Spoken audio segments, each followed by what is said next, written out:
What's going on, guys? Welcome to the channel. My name is Luminary Grand, and today we're going to be going over My Hero Academia chapter 366. So in the last chapter, we left off with the heroes doing about everything they can to hold off Shigaraki and actually making some success. Shigaraki actually took some damage, and I guess that shocked him and caused his body to go through some sort of change where he started growing the heads of his relatives out of his body. So let's jump right into the chapter and see what's going on. We start the chapter off with an explanation of what's going on with Shigaraki, saying that since his quirks are no longer active, his body tries to find the optimal form for the situation. And since the heroes were dealing damage to him, that optimal form was no longer valid. So his body went through a change to gain a new optimal form. I wasn't expecting this to happen, but the heads of his family end up becoming his left arm, and he has hands all over his body covering his face. I guess that's supposed to be like an homage back to how Shigaraki was when he carried the hands of his family all over his body. Miriko goes back in to try and attack Shigaraki, but he knocks her out of the way.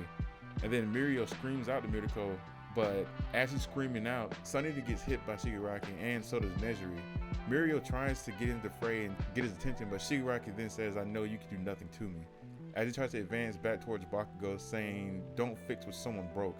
Best Jeanist then tries to step up to the plate to fight Shigaraki, and Mirio tries to get in the fray once again, but he bulldozes straight through Best Jeanist and Mirio.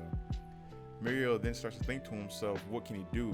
Is this really the future that Night Eye had in sight for him? Seeing Mirio and this state is interesting because it makes sense. His ability is only permeation. I don't really see how he could cause Shigaraki any damage other than materializing himself within Shigaraki, but his body would just project itself. Actually, this raises a question for me about how Mirio could have been the #1 hero if in the face of Shigaraki, who was the ultimate baddie, he couldn't really do anything. On the next panel, we see Mandalay radioing out to everybody saying, "We're going to drop the electric barrier just for a moment. Try to keep Shigaraki at bay for 2 seconds, just 2 seconds." Best Jeanist then prepares for battle and says, "Wait, why? No way. 2 seconds? That's an eternity." In the next panel, we see Mirio thinking to himself, what can he do, if anything, to help out the heroes? He feels completely useless. He thinks back to his time with Night Eye, and Night Eye saying, "A world without smiles and humor has no bright future." And in the spur of the moment, Mirio decides to pop out of the ground right in front of Shigaraki and tell him that a full moon is rising tonight as he shows him his butt. Shigaraki seems to be stunned by this, and he actually delays him for a second.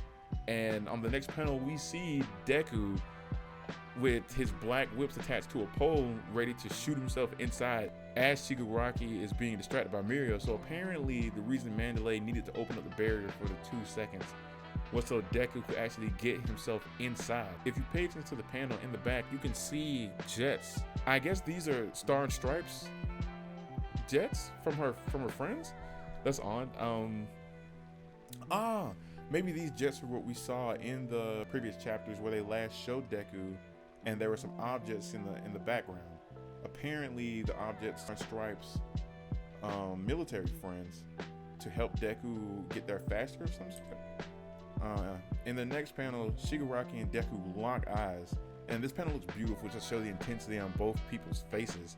Deku seems to be surrounded by some of the Fajin energy from his quirk, and Shigaraki is staring at him intensely. And in the next panel, Deku just blitzes past Shigaraki. I assume he kicked him.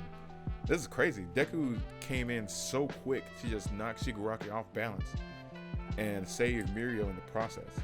And apparently that's the end of the chapter. So now that Deku's back, the heroes will actually have a chance to beat Shigaraki after it's taken so long to get there. I feel for Mirio in this chapter because this is the first time outside of when he has quirk erased that it seems like he's felt this useless. But even when his quirk was erased, when he had to save Eri, he didn't sink this low. So I hate to see that for him. I'm very curious of what this form of Shigaraki is going to do because he's blown all the other heroes out of the way, one-shotting all of them like they were nothing after they were actually gaining some ground on him. I don't know exactly what this means, but now that Deku is on the scene, I'm pretty sure the hero's going to be in a much better situation than they were before. And this seems to be edging for maybe what could possibly be the final fight of the series. Actually, now that Deku is Now that Deku is on the scene, I wonder how he's going to react to all the heroes being hurt and damaged literally moments before he arrived. Of course, he's going to flip out about Bakugo. I think that'll be the one that really gets him triggered, but I don't know exactly how he's going to react once he sees what's going on. I really don't want him to go berserk, because that's exactly what Shigaraki wants. He was playing into his hands, but I don't think that's what's going to happen. I think some kind of way Deku is going to get over it. I don't think Berserk Deku will have what it takes to beat Shigaraki, even based off of what happened in the last one, because this form of Shigaraki is supposed to be more complete than the previous version. So we'll just have to stay tuned and see. I really do like this chapter visually. It's interesting to see Shigaraki's metamorphosis due to the impact the heroes had on him.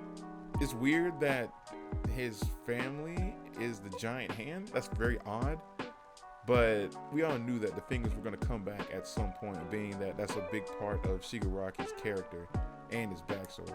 But that's about all I have for this chapter. You guys let me know how you feel about this chapter and how you feel about Shigaraki's new form. Me personally, I like it. I just don't like the giant hand with his family on it. That's kind of odd. But I am glad to see Deku being back on the scene. What do you guys think is going to happen in the next chapter? Is Deku going to just go all out and go berserk? Or will he have the mental fortitude to bring himself back and actually fight Shigaraki at his full power to give the heroes their best chance to succeed? Me personally, I think he's going to get it together. I'm interested to see what kind of tactics he comes up with to fight Shigaraki. I'm also very curious of how long Shigaraki is going to have his quirks.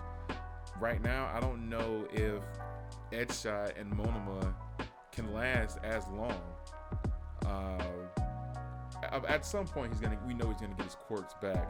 But you guys just let me know what you think. Let me know how you think this battle is gonna go down, and let me know what you think of the chapter in the comments so we can talk about it and I can see what you guys think. This is Luminary Grand signing off, and I'll catch you guys later. Peace.